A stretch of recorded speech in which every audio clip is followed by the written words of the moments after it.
Supreme court ने प्रदर्शनकारी छात्रों की रिहाई में एक शर्त लगाई। सुप्रीम कोर्ट ने साफ कर दिया कि बशर्ते उनका कोई आपराधिक रिकॉर्ड न हो।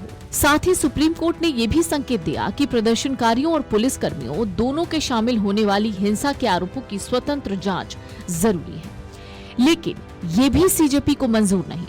सुप्रीम कोर्ट के इस आदेश के बाद अभिजीत दिपके ने सरकार को वार्निंग दे डाली है। इतना ही नहीं, सीजेपी के प्रवक्ता सौरभ दास का तो यहाँ तक कहना है कि उन्हें सुप्रीम कोर्ट का ये आदेश मंजूर ही नहीं है। सुप्रीम कोर्ट बोल रही है कि जिनके ऊपर एफआईआर्स है पहले से उनको मत छोड़िए, तो वो हमें मंजूर नहीं है। हमारा जो डिमांड है वो क्लियर है एंड उसी के हिसाब से होना चाहिए, क्योंकि उसी चीज पे एग्रीमेंट भी हुई थी। कॉकरोच जनता पार्टी के फाउंडर अभिजीत दिपके ने एक बार फिर बड़े विरोध प्रदर्शन की चेतावनी दी है। दिपके ने सोशल मीडिया प्लेटफॉर्म एक्स पर एक पोस्ट किया और पोस्ट में उन्होंने वीडियो बनाते हुए ये कहा कि अगर सरकार ने पुलिस की सहायता से छात्रों को परेशान करना बंद नहीं किया तो सीजेपी एक बार फिर बड़ा आंदोलन करेगी। जरा सुनिए अभिजीत दिपके ने अपने इस पोस्ट में वीडियो बनाकर क्या कहा है। हेलो एवरीवन, मैं देख रहा हूँ कई सारे स्टेट्स में पुलिस जो है वो स्टूडेंट्स को हैरेस कर रही है, परेशान कर रही है। गवर्नमेंट स्टूडेंट्स को डराना धमकाना बंद कर दे। अगर वो इसी तरह पुलिस के द्वारा स्टूडेंट्स को डराएगी, धमकाएगी, डिटेन की धमकियाँ देगी, अरेस्ट की धमकियाँ देगी, तो कॉकरोच जनता पार्टी फिर से बहुत बड़ा प्रोटेस्ट करेगी। We will protest again if you keep harassing the students. Stop harassing the students. आपको याद होगा कि केंद्र सरकार ने सीजेपी की कुछ मांगे मानी थी, जिसके बाद सीजेपी ने प्रदर्शन खत्म किया था। सीजेपी के नेता अब जोर देकर कह रहे हैं कि उनका अभियान अभी खत्म नहीं हुआ है। दिपके ने कहा कि आंदोलन खत्म होने का मतलब आंदोलन का अंत नहीं है। ट्विटर पर एक पोस्ट में अभिजीत दिपके ने कहा कि सीजेपी को अभी लंबा सफर तय करना है। सीजेपी के नेताओं ने यह भी संकेत दिया है कि संगठन शिक्षा में सुधार के लिए अभियान जारी रखेगा और अपने आंदोलन को जमीनी स्तर तक ले जाएगा।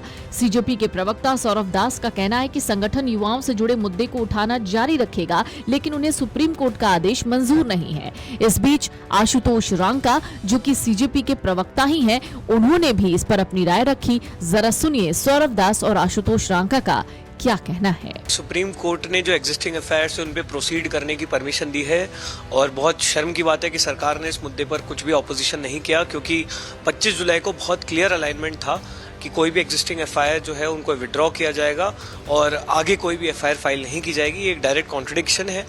अगर केंद्रीय मंत्री की बात की कोई वैल्यू नहीं है तो फिर मुझे नहीं पता कि सरकार में किसकी बात की कोई वैल्यू है।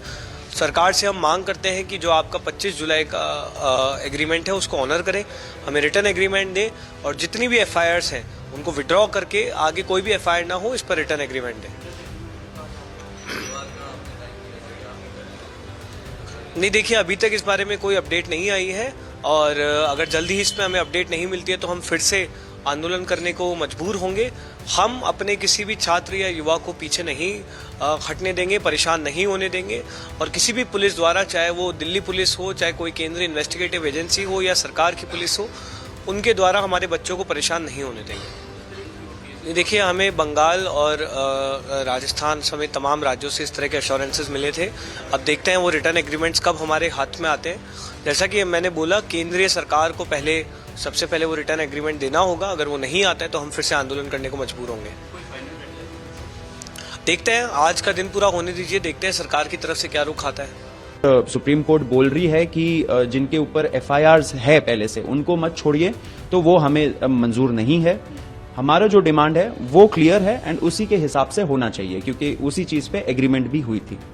Video desk amarujala.com।